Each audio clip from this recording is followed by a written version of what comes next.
හබල් දුරේක්ෂය ගත්ත ඇන්ඩ්‍රොමීඩා මන්දාකිනේ මේ ෆොටෝ එක මතකද?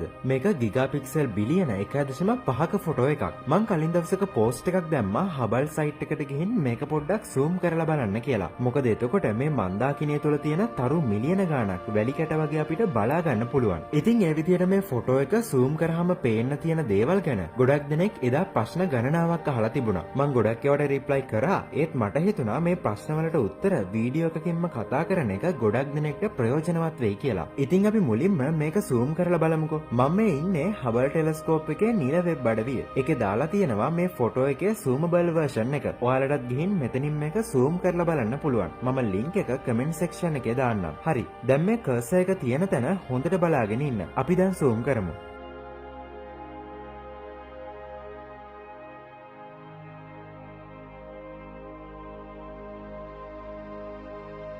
ඉතින් මේ තියෙන්නේ ෆොටෝ එක උපරිම zoom කරාම පේන විදිහ. මේ හැමතැනම වැලි කැට වගේ පේන්නේ ඇන්ඩ්‍රොමීඩා මන්දාකිනිය තුල තියෙන තරු. මේ ෆොටෝ එක පුරාම ඔය වගේ තරු මිලියන 100කට වඩා දකින්න තියෙනවා. හැබැයි මේ තනින් තන තියෙන ටිකක් දීප්තියෙන් වැඩි තරු ඇන්ඩ්‍රොමීඩා මන්දාකිනියට අයිති ඒවා නෙවෙයි. ඒවා ශීරපතය තුල තියෙන තරු. ඒවා ඇන්ඩ්‍රොමීඩා මන්දාකිනිය පසුබිමේ පේනවා විතරයි. ඒවා ළඟ තියෙන නිසායි කැපී පෙනෙන දීප්තියකින් පේන්නේ. ඇත්තටම මේ ෆොටෝ එකේ තියෙන සම්පූර්ණ මන්දාකිනිය නෙවෙයි. ඔන්න සම්පූර්ණ මන්දාකිනිය. ඒ වගේම කොටු කරලා තියෙන්නේ අපි බලපු කොටස. ෆොටෝ එකේ මේ පැත්තේ දීප්තිය ගොඩක් වැඩි වෙලා තියෙන්නේ ඒ ප්‍රදේශයේ මන්දාකිනිය මධ්‍ය ප්‍රදේශය නිසා. මොකද ඒ හරිය තාරකා ඝනත්වය මේ කෙළවර ප්‍රදේශයට වඩා ගොඩක් වැඩි. ඊළඟට මේ තියෙන්නේ ඇන්ඩ්‍රොමීඩා තුල තියෙන ගෝලීය තරු පොකුරක්. ඒ කියන්නේ මෙතන තරු දහස් ගණනක් එකිනෙකට ලං වෙලා ගුරුත්වයෙන් බැඳලා තියෙන්නේ. මේ වගේ තැන් කීපයක්ම මන්දාකිනිය පුරා දකින්න තියෙනවා. ඒ වගේම මේ මන්දාකිනිය කෙළවරට වෙන්න තනින් තන නිල් පාටට තරු එක තුන දැන් වගේ පේන්නේ තරු පොකුරු සහ තරු නිර්මාණය වෙන ස්ථාන. මේ තියෙන්නේ ඒ වගේ තරු නිර්මාණය වෙන එක ස්ථානයක්. ඒ වගේම මෙතන තියෙන රතු පාට ව්‍යුහය පේනවද? ඒ ඇන්ඩ්‍රොමීඩා මන්දාකිනිය පසුබිමේ පේන ඊට වඩා ගොඩක් දුරින් පිහිටලා තියෙන මන්දාකිනියක්. ඒ වගේම තව ඈත මන්දාකිනි කීපයක්ම මේ ෆොටෝ එකේ දකින්න තියෙනවා. ඊට අමතරව මේ ෆොටෝ එක පුරා තනින් තන